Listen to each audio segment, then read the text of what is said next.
అనగనగా ఒక ఊరిలో అవ్వ ఆమె మనవడు నివసిస్తుండేవాళ్ళు. రోజు అవ్వ చెప్పే కథ వినకుండా మనవడు నిద్రపోయేవాడు కాదు.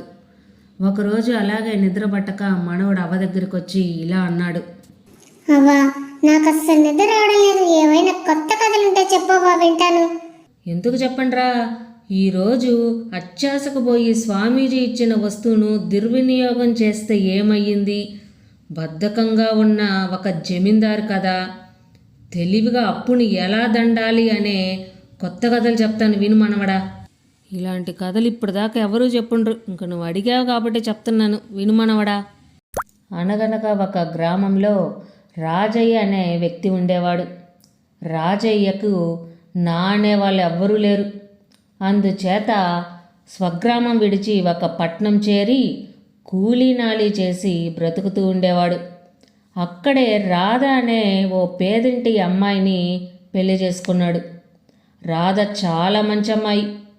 తన భర్తతో పాటు తాను కూడా కూలీనాలి చేసుకుంటూ భర్తకు చేదోడు వాదోడుగా ఉండేది. ఇదిలా ఉండగా కొంతకాలానికి రాజయ్య దూరబంధువు ఒకరు చనిపోతూ తన పొలము ఇల్లు రాజయ్య పేర రాసి చనిపోయాడు. అది తెలిసిన రాజయ్య తన భార్య ఆ ఊరే వెళ్ళి ఆ పొలంలోనే వ్యవసాయం చేసుకొని ఆ ఇంట్లోనే ఉందామని నిర్ణయించుకొని ఆ ఊరు బయలుదేరారు. దారిలో వారికి ఒక సన్యాసి ఎదురుపడి, అడవిలో దోపిడీ దొంగలు బాటసారులను దోచుకోవడమే కాక స్త్రీలను ఎత్తుకుపోతున్నారు. మరి మీరు భద్రంగా ఎలా వెళ్తారు?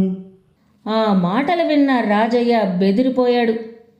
అవునా స్వామి, మీరే ఏదో ఒక దారి చూపి మమ్మల్ని కాపాడండి స్వామి అని వేడుకొన్నాడు. సన్యాసి పక్కనున్న వేప చెట్టు కొమ్మలో నుంచి ఓ బెత్తం విరిచి దాన్ని మంత్రించి రాజయ్యకిస్తూ, దారిలో దొంగలు మిమ్మల్ని అటకాయిస్తే వారిని బెత్తంతో ఒక దెబ్బ కొట్టు చాలు. వారి వల్ల నీకు ఏ హాని ఉండదు. కానీ ఇల్లు చేరుకున్న మరుక్షణమే బెత్తాన్ని విరిచి పొయ్యిలో పెట్టు. ఇది మాత్రం మర్చిపోకు అని చెప్పి వెళ్ళిపోయాడు సన్యాసి. రాజయ్య అతని భార్య బెత్తాన్ని తీసుకొని అక్కడి నుంచి బయలుదేరారు. కొంత దూరం వెళ్ళేసరికి సన్యాసి చెప్పినట్లే మధ్యలో 4 దొంగలొచ్చి వారిని చుట్టుముట్టారు. రాజయ్య తన చేతిలోని బెత్తంతో గబా గబా 4 దెబ్బలేశాడు. అంతే, దొంగలంతా ఎద్దులుగా మారి అక్కడి నుంచి పారిపోయారు. అది చూసిన రాజయ్య అతని భార్య ఆనందించి సన్యాసికి మనసులోనే ధన్యవాదాలు తెలుపుకొని అక్కడి నుంచి బయలుదేరారు. ఇంటికి చేరుకున్న తర్వాత రాజయ్య భార్య రాజయ్య దగ్గరకు వచ్చి, ఏమండి, ఆ బెత్తాన్ని టిచ్చేయండి, స్వామీజీ చెప్పినట్లు దాన్ని విరగ్గొట్టి పొయ్యిలో పెట్టేస్తాను అని రాజయ్యను బెత్తం అడిగింది. అప్పుడే రాజయ్యకు దురాశ పుట్టింది. అదే విషయం తన భార్య రాధతో, ఏమే, ఇది పారేయొద్దు. దీన్ని తీసుకువెళ్ళి ఎవరినైనా కొడితే వారు ఎద్దుగా మారిపోతారు కదా.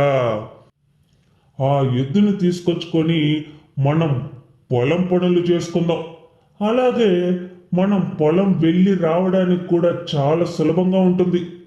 ఏమంటావు? అయ్యో, అలా చేయడం చాలా తప్పండి. ఏదో ప్రాణం మీదకు వస్తే మాత్రమే దీన్ని ఉపయోగించమన్నాడు స్వామీజీ. అంతేగాని మన సుఖాల కోసం ఎదుటి వారిని ఇబ్బంది పెట్టకూడదు కదండి. మనం ఎవరినైతే ఎద్దుగా మారుస్తామో ఆ వ్యక్తి కోసం ఆ కుటుంబం ఎంత బాధపడుతుందో ఒక్కసారి ఆలోచించండి. కానీ రాజయ్యకు మనసులో దురాశ పోలేదు. పైకి ఏమీ మాట్లాడకుండా అక్కడి నుంచి వెళ్ళిపోయి తన భార్యకు కనిపించకుండా బెత్తాన్ని అటకపైన దాచిపెట్టాడు. కొన్ని రోజులు గడిచిపోయిన తర్వాత ఓ రోజు కోడి కూసేదానికంటే ముందే నడిచి బెత్తాన్ని పుచ్చుకొని వీధిలోకి వచ్చాడు రాజయ్య. రాజయ్య ఇంటికి ఎదురుగా ఓ చేదబావుంది. నీళ్ల కోసం ఆడవాళ్ళంతా అక్కడికి వస్తూ ఉంటారు. రాజయ్య బావి వెనకాలగా కూర్చున్నాడు. కొంతసేపటికి మసగ చీకటిలో ఎవరో ఒక స్త్రీని చూసి రాజయ్య వేప బెత్తాన్ని ఆమెకు తాకించాడు. మరుక్షణమే ఆ స్త్రీ తన భార్యగా గుర్తించాడు. కానీ ఏం ప్రయోజనం? అప్పటికే బెత్తం రాధ ఒంటిపైన పడి ఒక ఎద్దులా మారిపోయింది. అది చూసిన వెంటనే రాజయ్య లబో దిబోమంటూ ఏడవసాగాడు. అప్పుడు రాజయ్యకి రాధ చెప్పిన మాటలన్నీ గుర్తుకొచ్చాయి. నిజమే కదా, నేను రాధ కోసం ఎంత బాధపడుతున్నాను. కానీ నేను ఎవరినైనా ఎద్దులా మారిస్తే వారి కుటుంబం కూడా ఇంతే బాధపడుతుంది కదా. నేను దురాశతో ఇవన్నీ ఆలోచించలేకపోయాను అని పశ్చాత్తాపడుతూ తన భార్యని మళ్ళీ మామూలు మనిషిగా ఎలా చేయాలని ఆలోచించి దీనికి పరిష్కారం ఆ సన్యాసే చెప్తారని ఆ సన్యాసి కోసం తన భార్యని వెంట పెట్టుకొని ఊరు తిరగసాగాడు. కొన్ని రోజులకు ఓ అడవిలో ఆ సన్యాసి ఎదురుపడ్డాడు. వెంటనే రాజయ్య సన్యాసి కాళ్ళ మీద పడి జరిగిందంతా చెప్పాడు. ఆయన అంతా విని, ఏదో దొంగల నుంచి గండం గడిచిపోవాలని నీకు బెత్తమిస్తే దాంతో నువ్వేం చేశావు? నీ స్వార్థం కోసం ఇతరులకు ద్రోహం చేయాలని చూసావు. ఇతరులకు కీడు చేయాలని చూస్తే నీకు కీడే కలుగుతుంది. సరేలే, కనీసం ఇప్పటికైనా నీలో పశ్చాత్తాపం కలిగింది. ఇక పైనైనా నువ్వు మంచి మనిషిగా బ్రతుకు అంటూ వేప బెత్తాన్ని తీసుకొని దాన్ని మంత్రించి ఎద్దు పైన కొట్టాడు. అంతే, ఎద్దు రాధాగా మారిపోయింది. రాజయ్య రాధ ఆనందంగా సన్యాసికి ధన్యవాదాలు తెలుపుకున్నారు. సన్యాసి వారిని దీవించి అక్కడి నుంచి వెళ్ళిపోయాడు. రాజయ్య రాధ అప్పటి నుంచి కష్టపడి పనిచేస్తూ ఆనందంగా జీవితాన్ని గడపసాగారు. ఈ కథ ద్వారా మనం తెలుసుకున్న నీతి ఏమిటంటే, ఎప్పటికైనా దురాశ అనేది దుఃఖానికి చేటు. అనగనగా ఒక గ్రామంలో సోమయ్య అనే ఒక చిన్న వ్యాపారి ఉండేవాడు. ఆడంబరమైన జీవితం గడపడం కోసం వచ్చే ఆదాయం చాలక ఊళ్ళో అందరి దగ్గర అప్పులు చేస్తూ ఉండేవాడు. అప్పులు చేయడమే కానీ తిరిగి ఇచ్చేద్దామనే అలవాటే లేదు సోమయ్యకి. అయ్యా సోమయ్య, సరిగ్గా సంవత్సరం క్రితం రేపో మాపో ఇచ్చేస్తానని చెప్పి చేబుదికి నా దగ్గర 4,000 తీసుకున్నావు. ఇప్పటికైనా ఇస్తావా ఇవ్వవా? ఏంటి పాపయ్య, నువ్వు ఇచ్చిన తొక్కలో 4,000 కోసం ఊరొదిలిపోతానా ఏంటి? ఇస్తాలే, కంగారు పడకు. తొక్కలో 4,000గా, మరెందుకు సంవత్సరం నుండి ఇవ్వలేదు? ఇప్పటికైనా నా డబ్బులు నాకు ఇచ్చేసాయి. ఇస్తాలే పాపయ్య, 4,000 కోసం ఊరికే ఎక్కడ చూసినా ఎప్పుడు చూసినా అడుగుతూ ఉంటావు అని గొణిగి అక్కడి నుంచి వెళ్ళిపోయాడు సోమయ్య. నువ్వు నాశనం అయిపోతావురా. ఊళ్ళో వాళ్ళ డబ్బులతో జలసాలు చేస్తున్నావు. ఆ దేవుడు చూస్తూ ఊరుకోడు. నీకు గుణపాఠం చెప్పామని పంపిస్తాడు, చూస్తూ ఉండు. అప్పుడు మా లాంటోళ్ళ బాధ నీకు తెలుస్తుంది అని ఏమి చెయ్యలేక శాపనార్థాలు పెట్టుకుంటూ అక్కడి నుంచి వెళ్ళిపోయాడు పాపయ్య. ఆ ఊరికి చెందిన రామయ్య అనే వ్యాపారి అటుగా వెళ్తుంటే, రామయ్య గారు ఆగండి. వ్యాపారం ఎట్లా నడుస్తుంది రామయ్య గారు? అంతా బాగానే ఉందిగా? నీకిచ్చిన డబ్బులు తప్పితే నా వ్యాపారం బాగానే ఉంది. ఇంతకీ నీకిచ్చిన డబ్బులు ఎప్పుడు ఇస్తావు? సంవత్సరం అయ్యింది. చేయబోదులకనే చెప్పావు, ఇంతవరకు ₹1 కూడా ఇవ్వలేదు. అసలు నా డబ్బులు ఎప్పుడు ఇస్తావో? అట్లా అంటారేంటి రామయ్య గారు? ఇవ్వకుండా ఎక్కడికి పోతాను? అయినా మా వడ్లు మీకేగా అమ్ముతున్నాను, ఎందుకలా భయపడుతున్నారు? నాకే అమ్ముతున్నారు, కానీ ఏం లాభం? నా బాకీ తీర్చకుండానే ఆ వడ్లు డబ్బులన్నీ ఏదో ఒక మాయమాటలు చెప్పి తీసుకెళ్ళిపోతున్నావు. మీ డబ్బులు లాంటివే కదా మా డబ్బులు. ముందు మా బాకీ తీర్చేసి అప్పుడు కుశల ప్రశ్నలు వేయండి.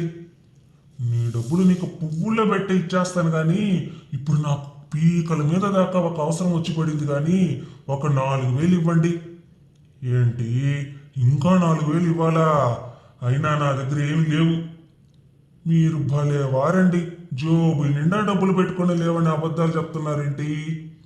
ఈ డబ్బులు మాత్రం రేపు ఇచ్చేస్తాను, నా మాట నమ్మండి. ఆ, నీ మాటలు నమ్మిస్తే ఇక నేను నెత్తిన కొట్టేసుకున్నట్లే. అని మనసులో అనుకొని అయినా ఈ డబ్బులు నావి కావు. నారాయణ నిన్న నాకు ధాన్యం అమ్మాడు. ఈ రోజు డబ్బులు ఇస్తానని చెప్పాను. నీలాగైతే మాట తప్పలేను కదా. ఇచ్చేస్తానన్న రోజు ఇవ్వకపోతే మాట పోతుంది. అందుకే నేను మీకు ఏమి ఇవ్వలేను, ఏమి అనుకోకండి. అని చెప్పి నారాయణ దగ్గరికి బయలుదేరాడు రామయ్య. నారాయణకి ఇవ్వడానికి వెళ్తున్నావా? అయితే ఆ నారాయణనే అడుగుతాను. అని అనుకుంటూ రామయ్య వెనకాల బయలుదేరాడు సోమయ్య. అయితే నారాయణ చాలా మంచివాడు, కష్టాన్ని నమ్ముకునే వ్యక్తి. తన జోలికి రానంత వరకు ఎవరిని ఏమీ అనేవాడు కాదు. తన జోలికి వస్తే మాత్రం బుద్ధి చెప్పకుండా వదిలే రకము కాదు. అలాంటి నారాయణని అప్పు అడగడానికి వచ్చాడు సోమయ్య. నారాయణ, ఒక 4,000 చేయబదిలిస్తావా? ఒక్క 2 రోజులు తిరిగి ఇచ్చేస్తాను, నా మాట నమ్ము. నాకు వచ్చిన అవసరం అలాంటిది. నీ డబ్బులు 2 రోజులంటే 2 రోజులు ఇచ్చేస్తాను, నిజంగా నా మాట నమ్ము. అయ్యో, ఈ సోమయ్య 2 రోజులంటే 2 సంవత్సరాలైనా ఇవ్వడు. ఇతని గురించి తెలిసి కూడా ఎలా ఇవ్వాలి? నా దగ్గర డబ్బులు లేవని చెప్దామంటేనేమో ఇప్పుడే డబ్బులు ఇచ్చి వెళ్ళాడు. నా చేతుల్లో డబ్బులున్నాయి, ఏం చెప్పి తప్పించుకోవాలి అని ఆలోచిస్తూ ఉండగా నారాయణ, కాస్త అర్థం చేసుకో. నాకు వచ్చిన అవసరం అలాంటిది. ఇక ఆలోచించుకో. ఆలోచించే సమయం కూడా లేదు. అని నారాయణకు ఆలోచించే సమయం కూడా ఇవ్వకుండా తొందర చేయసాగాడు సోమయ్య. సరే, 2 రోజులంటే 2 రోజులు ఇచ్చేస్తావుగా. నేను కూడా ఈ డబ్బులతో బాకీ తీర్చుకోవాలి, అందుకే అడుగుతున్నాను. నువ్వేం కంగారు పడకు. 2 రోజులంటే 2 రోజుల్లో నీ బాకీ తీర్చేస్తాను. అని నమ్మబలికి డబ్బులు తీసుకొని వెళ్ళిపోయాడు సోమయ్య. 2 రోజుల్లో ఇచ్చేస్తానని నా దగ్గర 4,000 డబ్బులు తీసుకున్నావు. ఇప్పటికి 6 నెలలు అయ్యింది. ఇంకా ఎన్ని రోజులు తప్పించుకుంటావు? నువ్వు నాకు డబ్బులు ఎప్పుడు ఇస్తావు? నేను బాకీ ఎప్పుడు తీర్చుకోవాలి? 6 నెలలు ఆగావు కదా, ఇంకొక 2 రోజులు ఆగు నారాయణ, ఇచ్చేస్తాను. ఇప్పుడు నేను సరుకు తీసుకురావడానికి పట్నం వెళ్తున్నాను. ఆ సరుకు అమ్మగా వచ్చిన డబ్బులు ఇక నీకే ఇచ్చేస్తాను. 2 రోజులంటే 2 రోజులు గడిపివు. సరే, 2 రోజులంటే 2 రోజులే చూస్తాను, ఇస్తావుగా? ఇచ్చేస్తానని చెప్తున్నానుగా నారాయణ. అయితే సోమయ్య, నాకు కూడా కొంచెం పట్టణంలో పనుంది కానీ నన్ను కూడా మీ బండి ఎక్కించుకెళ్తావా? ఎందుకు తీసుకెళ్ళను? త్వరగా రండి, వెళ్దాం. ఇప్పుడే ఇంటికి వెళ్ళి మా ఆవిడకి చెప్పి వస్తాను అని చెప్పి ఇంటికి బయలుదేరాడు నారాయణ. నారాయణ, తొందరగా వచ్చేయాలి, ఇంకాసేపట్లో బయలుదేరిపోతాను. ఇలా వెళ్ళి అలా వచ్చేస్తానుండు అని బయలుదేరి కాసేపటి తర్వాత వచ్చాడు నారాయణ. త్వరగా రా నారాయణ, ఇప్పుడే వస్తానని చెప్పి 1/2 గంట చేశావు. అని చెప్పి నారాయణ్ని ఎక్కించుకొని పట్నానికి బయలుదేరారు. అలా వెళ్తూ అడవికి మధ్యకి వెళ్ళేసరికి దూరంగా 2 గజదొంగలు పొదలోంచి బయటకు రావడం సోమయ్యకి కనిపించింది. అమ్మో, వాళ్ళు దొంగల్లాగున్నారా? డబ్బునంతా దోచుకుంటారు. ఇప్పుడు ఏం చెయ్యాలా? ఇవి నారాయణకి ఇచ్చేస్తే బాకీ అయినా తీరుతుంది అని అనుకొని, నారాయణ, నువ్వు చెప్పిందంట వింటుంటే నువ్వు నాకు డబ్బులు ఇచ్చి చాలా ఇబ్బంది పడుతున్నావని అర్థమవుతుంది. నువ్వు ఇబ్బంది పడ్డం నాకు ఇష్టం లేదు. అందుకే నేను ఒక నిర్ణయం తీసుకున్నాను. నేను ఈరోజు సరుకులు తీసుకోను, నా దగ్గర ఉన్న 20,000 నీకు ఇచ్చేస్తాను. నువ్వు వాటిని తీసుకెళ్ళి నీ బాకీలన్నీ తీర్చేసుకో. 4 రోజులు పోయిన తర్వాత నిదానంగా నేను నీకు ఇవ్వాల్సిన బాకీని వడ్డీతో సహా లెక్కబెట్టి అవి మినహాయించుకొని నాకు రావాల్సిన డబ్బులు నాకు ఇచ్చేసాయి. అయ్యో సోమయ్య, నా డబ్బులు నాకు ఇవ్వు చాలు. మీరు సరుకులు తెచ్చుకోవాలంటున్నారుగా, తెచ్చుకోండి. అలా కాదు నారాయణ, నేను చెప్తున్నాను కదా, నువ్వు ఈ డబ్బులన్నీ తీసుకొని నీ బాకీలన్నీ తీర్చేసుకో అని బలవంతంగా నారాయణ చేతిలో పెట్టేస్తాడు సోమయ్య. అలా కొంత ముందుకు వెళ్ళేసరికి గజదొంగలు బండిని ఆపేసి, మర్యాదగా మీ దగ్గర ఉన్న డబ్బులన్నీ తీసి మాకు ఇస్తారా, ఇవ్వరా? లేదంటే మిమ్మల్ని ఇక్కడికిక్కడే చంపేయమంటారా? అయ్యో, నా దగ్గర చిల్లి గవ్వ కూడా లేదు అని ఖాళీ అయిపోయిన జేబులు చూపించాడు సోమయ్య. ఇక నారాయణ భయంతో తన దగ్గర ఉన్న డబ్బులన్నీ దొంగలకిచ్చేశాడు. ఇక ఆ బాధతో 2 వెనుదిరిగి గ్రామానికి వచ్చేశారు. మరుసటి రోజు ఉదయాన్నే నారాయణ ఇంటికి వెళ్ళి, నారాయణ, నారాయణ, నా డబ్బులు నాకు ఇచ్చేసాయి. ఏం డబ్బులండి? అదేంటి నారాయణ, నిన్నేగా నేను నీకు 20,000 ఇచ్చాను. అందులో నా బాకీ తీసుకొని మిగతా డబ్బులన్నీ ఇచ్చేయమన్నాను కదా. ఈ రోజు నాకు కాస్త అవసరం పడింది కానీ ఆ డబ్బులు నాకు ఇచ్చేసాయి. నువ్వు చూసావుగా, ఆ డబ్బులు దొంగలు తీసేసుకున్నారుగా. వాటిని నేనేమన్నా వాడుకున్నానా నీకు ఇవ్వడానికి? చూడు నారాయణ, నేను నీకు ఇచ్చిన డబ్బులు నువ్వు వాడుకున్నావా లేకపోతే దొంగల పాలు చేసుకున్నావా అవన్నీ నాకు అనవసరం.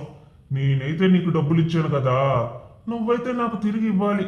అందుకే నా డబ్బులు నాకు ఇచ్చేసాయి. సరే సోమయ్య, నువ్వు చెప్పింది నిజమే. మీరిచ్చిన డబ్బులు మీకు నేను తిరిగి ఇచ్చేయాలి. కానీ మీరు ఎప్పుడు ఇమ్మన్నారు? నిదానంగా 4 రోజుల తర్వాత ఇమ్మన్నారు.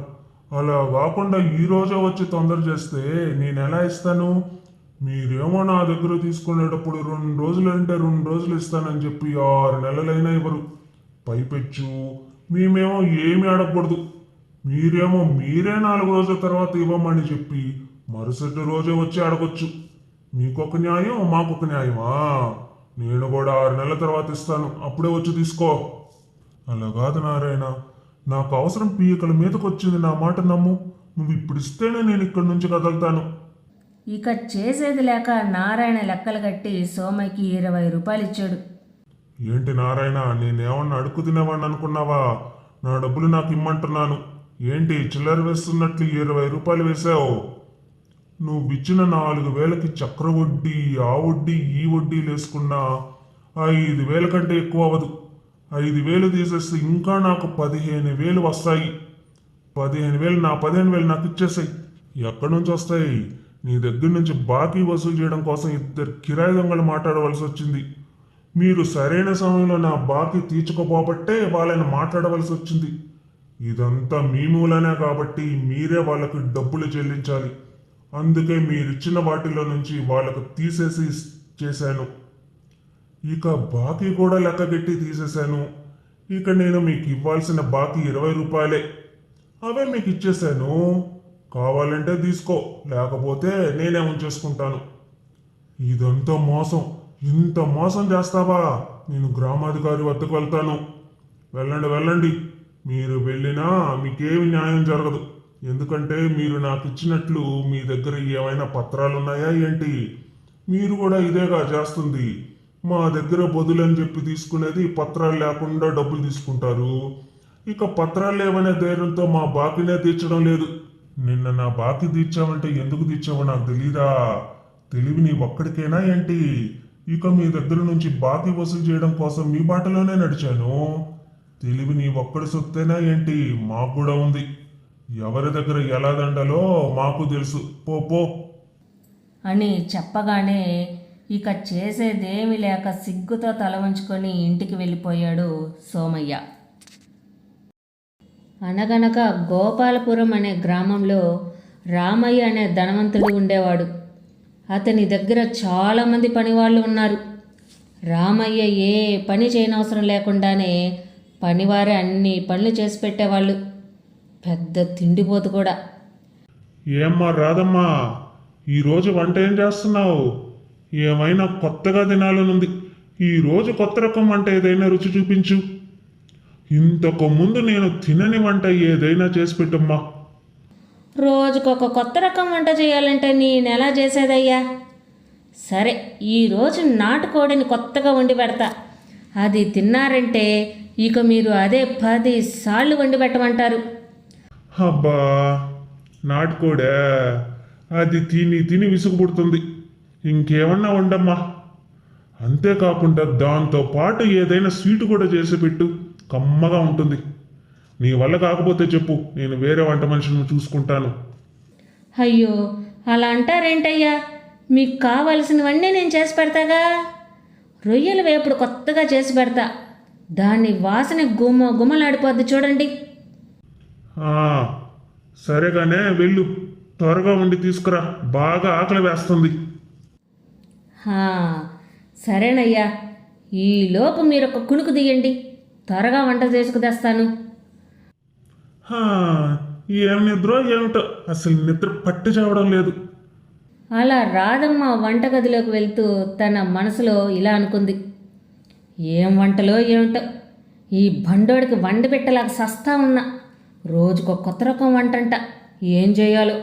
పోనీ వీడి దగ్గర మానేసి వేరే ఎక్కడైనా పనిలోకి చేరదామా అంటే నాకు ఈ వంట తప్పించి ఏమీ రాదాయా.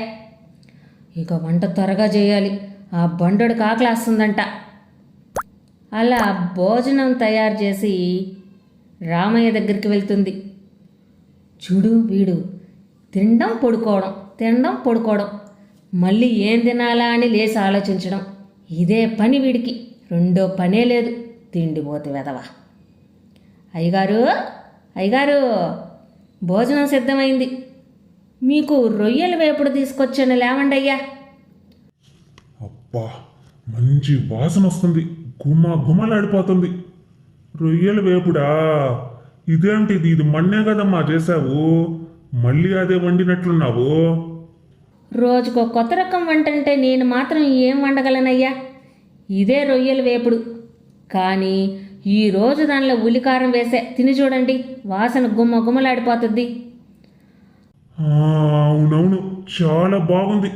రుచి అదిరిపోయిందనుకో. రుచి బాగా ఉండేసరికి 4 ముద్దలు ఎక్కువ తిన్నా. కడుపు కొద్దిగా బరువుగా ఉందమ్మా. ఓరి పంటదవా, నాకు ఒక్క ముక్క కూడా మిగిల్చకుండా దున్నపోతే తిన్నట్టు తిన్నావు. కడుపు ఉబ్బరంగాక ఏమవుతుంది? అయ్యా, కొంచెం తమలపాకులు వేసుకోండి అయ్యా, అదే అరిగిపోతుంది. అది సరే గాని నువ్వు వెళ్ళి లింగయ్యని రమ్మను. అలా రాధమ్మ అక్కడి నుంచి వెళ్ళి ఆదాయ లెక్కలు చూసే లింగయ్యని పిలిచింది. ఏమయ్యా లింగయ్య, పంట మీద వచ్చిన డబ్బంతా తీసుకొచ్చావా? ఏది, ఎంత వచ్చింది? అయ్యా, మొత్తం 4,000 రూపాయలయ్యా. ఇదిగోండి, అన్ని వివరాలన్నీ ఇందులో ఉన్నాయి. లెక్కలేమో అవసరం లేదు, డబ్బులు ఇచ్చావుగా, ఇక వెళ్ళు. అయ్యా, ఈ నెల నుండి జీతం పెంచుతానన్నారు, అది మీకొక్కసారి గుర్తు చేద్దామని. గుర్తుందిలే, వచ్చే నెల నుండి 3 రూపాయలు నీకు జీతం పెంచుతున్నా. అదేంటయ్యా, నేను ఎంత కష్టపడి పని చేస్తున్నాను, మీకు కష్టం తెలియకుండా అన్ని పనులు నేనే చూసుకుంటున్నాను కదయ్యా. ఒక్క 10 రూపాయలైనా పెంచండి అయ్యా. ఇల్లు గడవడం కూడా కొంచెం కష్టంగా ఉంది, ఆలోచించండి అయ్యా. వామ్మో, 10 రూపాయలే? అంత నేను పెంచలేను, 4 రూపాయలు పెంచుతాను అంతే. నీకు ఇష్టమైతే చెయ్యి, లేకపోతే లేదు. ఒరే సన్యాసి, ఉన్న డబ్బంతా ఏం చేసుకుంటావురా? పిల్లలు కూడా లేరు, అయిన వారిని కూడా దగ్గరికి రానివ్వు కదరా.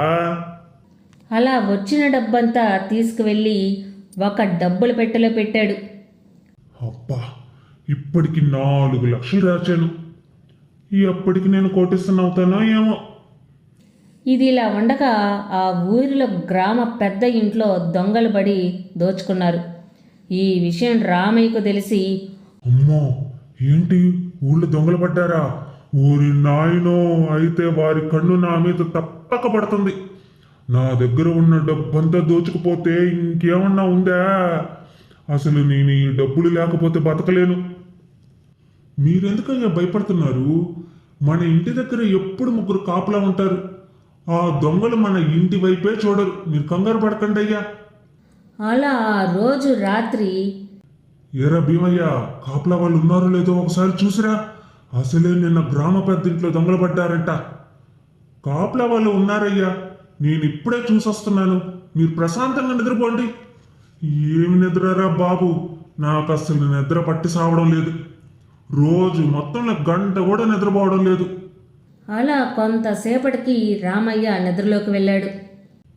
అరే, ఇది ఈ ఊళ్ళో కల్లా పెద్ద ధనవంతుడిల్లు. వీడి ఇల్లు గనక కొల్లగొట్టామంటే మనం ఇంకా ఈ దొంగతనాలు మానేసి ప్రశాంతంగా ఉండొచ్చు.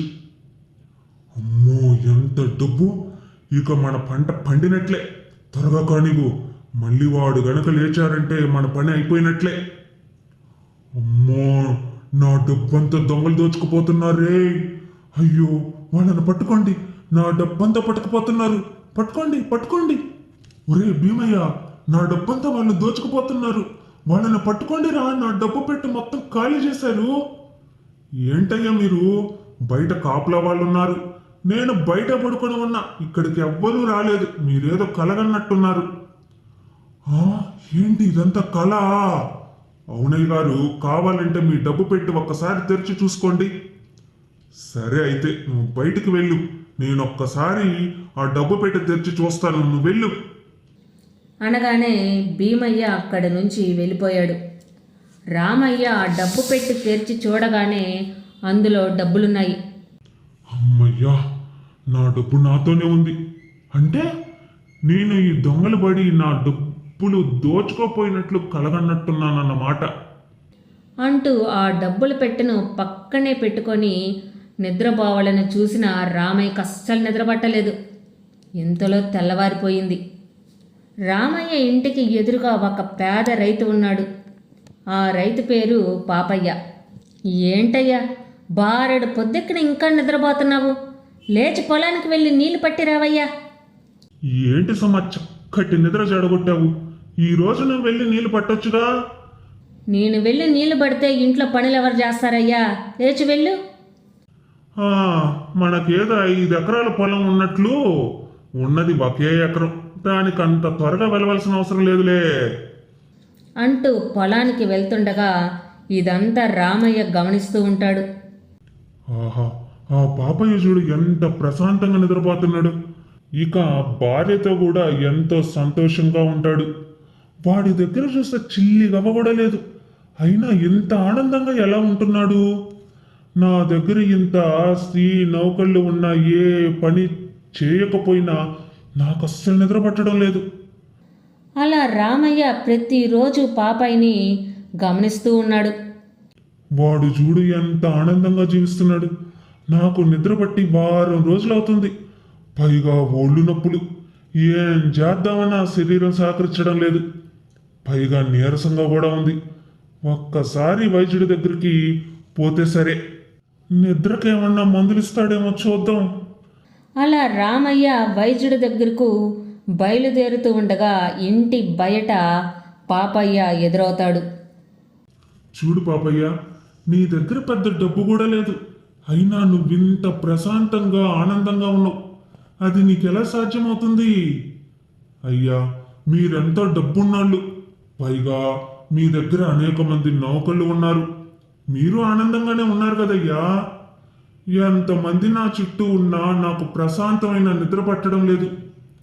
నీకు నిజం చెప్పాలంటే నేను నిద్రపోయి సరిగ్గా వారం రోజులు అవుతుంది తెలుసా.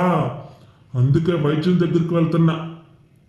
అవునా, అయితే మీరు వెళ్ళాల్సింది వైద్యుల దగ్గరికి కాదయ్యా, ఇక్కడికి దక్షిణాన సీతాపురంలో ఒక పెద్ద ఆవిడ ఉంది, ఆవిడ దగ్గరికి వెళ్ళండి. ఆవిడకి ప్రకృతి వైద్యం తెలుసు, మీ సమస్యకి తప్పక పరిష్కారం దొరుకుతుంది. అయినా మీరు బండి మీద కాకుండా నడిచి వెళ్తున్నారేంటయ్యా? మా బండివాడు ఈరోజు రాలేదు, నాకు ఆరోగ్యం సరిగ్గా లేదు, వైద్యుని దగ్గరికి వెళ్ళక తప్పడం లేదు, అందుకే నడిచి వెళ్తున్నా. అయితే నువ్వు చెప్పినట్లు ఆ సీతాపురంలో ఉన్న పెద్ద ఆవిడ దగ్గరకు వెళ్ళడానికి చాలా దూరమే ప్రయాణం చేయాలి. ఏం చేస్తాం, నడిచి వెళ్ళక తప్పేటట్టు లేదు. సమయానికి మా బండివాడు కూడా ఈరోజే సెలవు పెట్టాడు. అలా రామయ్య నడుచుకుంటూ సీతాపురంలో ఉన్న పెద్దావిడ దగ్గరికి వెళ్ళాడు. అమ్మా, నా పేరు రామయ్య అని అంతా వివరించాడు. చూడు రామయ్య, నీ సమస్య నాకు అర్థమైంది. ఈరోజు మధ్యాహ్నం అయిపోయింది, ఇప్పుడు నీకు వైద్యం చేసినా అది పనిచేయదు. నువ్వు రేపు ఉదయం సూర్యోదయానికి ముందే నా దగ్గరికి చేరుకోవాలి. అయ్యో, సూర్యోదయానికి ముందా? పైగా ఇంత దూరమా? చాలా దూరం ఉందండి, ఇంత దూరం రాగలనంటారా? నువ్వు సూర్యోదయానికి ముందే రావాలి, లేకుంటే నేనిచ్చే మందు పనిచేయదు. రేపొక్కరోజు మాత్రమే కాదు, 5 రోజులు క్రమం తప్పకుండా రావాల్సి ఉంటుంది. ఇదేంటమ్మా, మీరు నాకు పెద్ద పరీక్ష పెట్టారు. మా బండివాడు అంత ఉదయాన్నే వస్తాడో లేదో? నేను నిన్ను ఉదయాన్నే రమ్మన్నాను, నీ బండిని కాదు. నడిచి రమ్మని చెప్తున్నా, లేకపోతే నేనిచ్చే మందు పనిచేయదు. నడిచి రావాలా? నా వల్ల కాదు. ఈ రోజంటే బండివాడు రాలేదు కాబట్టి నడిచి వచ్చానే కానీ ప్రతిరోజు ఇలా రావాలంటే నా వల్ల కాదు. అలా ఒక 5 రోజులు వచ్చి చూడు. నువ్విక్కడికి ఏ సమస్య మీద వచ్చావో అవన్నీ తగ్గించే బాధ్యత నాది. మళ్ళీ ఆ రోగాలు నీ దరి చేరకూడా. ఇంకొక విషయం, నేను ఏది చెప్పినా కూడా నువ్వు కాదనకుండా చెయ్యాలి. అందుకు ఇష్టపడితేనే మీరు ఇక్కడికి రాండి, లేకపోతే లేదు. అమ్మా, మీరింత దూరం చెప్తుంటే నేను కాదనలేకపోతున్నా. నా బాధలు తీరుతాయనే ఒక ఆశ పుడుతుంది. పెద్దావిడ చెప్పినట్టే మరుసటి రోజు ఉదయం నిద్రలేచి ఆ పెద్దావిడ వద్దకు వెళ్ళాడు. వచ్చావా రామయ్య? అలా వెళ్ళి ఆ నదిలో స్నానం చేసిరా. నేను ఇంటి దగ్గర స్నానం చేసి వచ్చానమ్మా. అయినా ఈ నదిలో స్నానం చేసిరా, అప్పుడే నీకు వైద్యం చేయడానికి కుదురుతుంది. అలా పెద్దావిడ చెప్పిన విధంగానే రామయ్య నది స్నానం చేసి వచ్చాడు. అమ్మా, మీరేదో వైద్యం మొదలు పెడతానన్నారు. ఇప్పటికే చాలా సమయం అయిపోయింది. నాకు బాగా ఆకలిగా ఉంది. ఇంటికి వెళ్ళాలి. ఆ మందేదో ఇస్తే నేను వెళ్తానమ్మా. రామయ్య, ఈరోజే కదా వైద్యం మొదలుపెట్టింది. నువ్వు వెళ్ళి ఈరోజు వచ్చినట్లుగానే రేపు కూడా ఇక్కడికి రా. అలా 3 రోజులు ఏమీ వైద్యం చేయకుండానే నది స్నానం చేయించి ఇంటికి పంపించింది. ఇక 4వ రోజు రామయ్య, ఏంటమ్మా మీరు 4 రోజుల నుంచి నన్ను సూర్యోదయానికి ముందే నన్ను ఇక్కడికి చేరుకోమన్నారు. తీరా ఇక్కడికి వస్తే నది స్నానం చేయించి పంపుతున్నారు. ఈ నది స్నానం కోసమైతే మా ఊర్లోనే చేసేవాణ్ణి కదా, ఇక్కడి దాకా రావడం ఎందుకమ్మా? చూడు రామయ్య, నువ్వు నిన్న ఎన్ని గంటలు నిద్రపోయావు? నిన్న 4 గంటల వరకు నిద్రపోయానమ్మా. చూసావా, నీకు అస్సలు నిద్రే పట్టడం లేదన్నావు. మరి ఇప్పుడు 4 గంటలు నిద్రపోయావు.